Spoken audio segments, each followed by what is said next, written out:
Su'alun ila man yunsabu ma dzakartahu fi ma'nal istiwa'i wal yadaini wal a'yun. Kepada siapa pendapat mengenai lafaz-lafaz istiwa, tangan dan mata yang disandarkan kepada Allah itu? Jawab, yunsabu dzalika ila jumhuris salaf. Pendapat-pendapat tersebut disandarkan kepada para ulama salaf atau para ulama pendahulu, yakni pendapat tentang menetapkan lafaz istiwa, yad, tangan atau a'yun, mata kepada Allah Ta'ala dan tidak mengetahui kaifiyah atau bagaimananya. Kita meyakini dan menetapkan sifat-sifat tersebut kepada Allah tapi tidak mengetahui bagaimananya. Itu pendapat para ulama salaf atau ulama terdahulu. Wa ammal khalaf fa aktsaruhum yufassiruna al-istiwa'a bil istila. Sedangkan para ulama khalaf, ulama yang datang kemudian, kebanyakan di antara mereka menafsirkan lafaz istiwa yang secara zahir artinya bersemayam bil istila dengan makna berkuasa. Jadi istiwa adalah arash bukan diartikan dengan bersemayam di atas arash, melainkan berkuasa atas arash. Wal yada bin ni'mati awil qudrah, dan lafaz yad atau secara zahir artinya tangan ditafsirkan dengan arti atau makna kenikmatan atau kekuasaan. Jadi kalau ada istilah yadullah yang diterjemahkan secara zahir artinya tangan Allah, ditafsirkan oleh ulama khalaf dengan makna kekuasaan Allah. Wal a'yun bil hifzi war riayah, sedangkan lafaz mata atau ain ditafsirkan sebagai penjagaan atau pengawasan Allah. Hal ini disebut dengan metode takwil atau penafsiran suatu kata bukan dengan arti zahirnya, tapi dengan makna lain yang masih sesuai dengan kata tersebut. Wa dzalika litawahhumin katsirin minhum annaha illam tu'awwal wa tusraf an zahiriha aw hamatit tashbih. Hal ini dilakukan oleh para ulama khalaf. Penakwilan ini dilakukan oleh mereka sebab khawatir jika kata-kata tersebut tidak ditakwilkan, tidak dibelokkan dari makna zahirnya, maka akan menimbulkan penyerupaan Allah terhadap makhluk.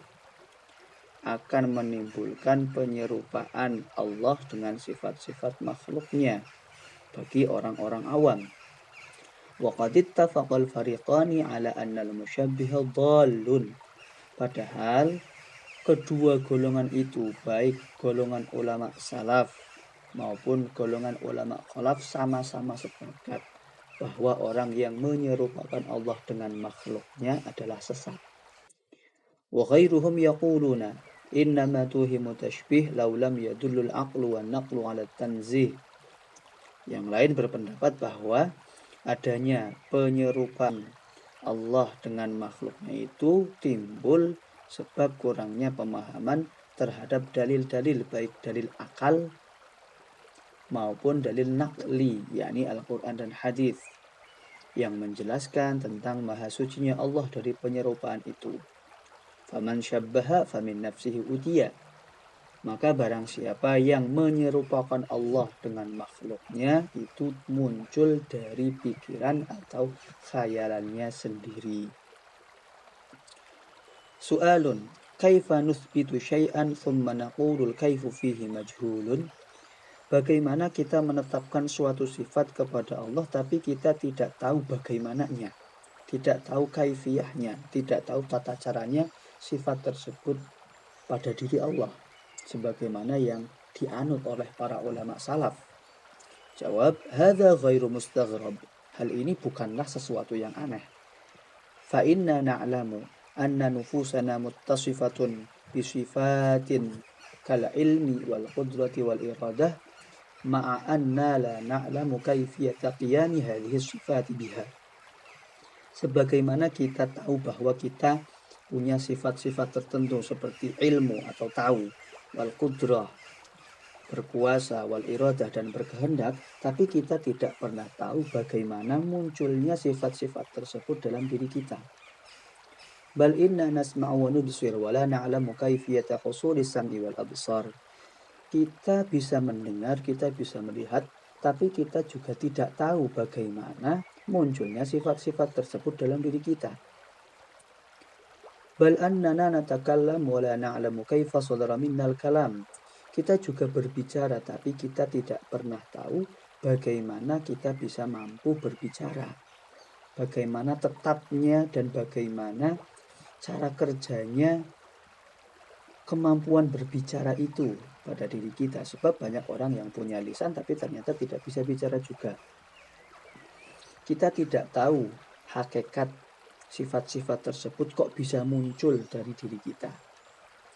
Fa'in alimna syai'an min dzalika faqad ghabat anna asya', itu baru sedikit dari hal-hal yang tidak kita ketahui. Wa mithlu hadza la yuhsa, sedangkan hal-hal lain yang tidak kita ketahui hakikatnya, kaifiyahnya, bagaimananya kok bisa menetap dalam diri kita, itu lebih banyak lagi.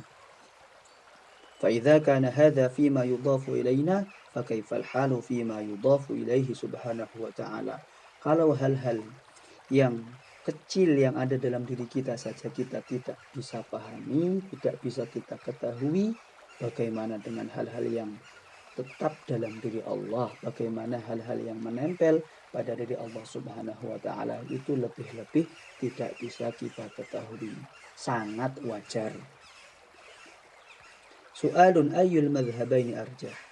Lalu dari kedua pendapat itu, pendapat ulama salaf yang menetapkan sifat tanpa mengetahui makna dan bagaimananya, dengan pendapat dari ulama khalaf yang menyatakan bahwa sifat-sifat tersebut memang tetap dan ditakwilkan, ditafsirkan dengan makna-makna yang sesuai, bukan dengan makna yang zahir. Nah, dua pendapat ini mana yang lebih kuat? Jawab, madhabus salafi arjah li'annahu aslam wa ahkam. Pendapat yang pertama, yakni pendapatnya para ulama salaf, ialah pendapat yang kuat, yang lebih kuat, karena mereka lebih selamat dan lebih bijaksana dalam pendapat-pendapat tersebut.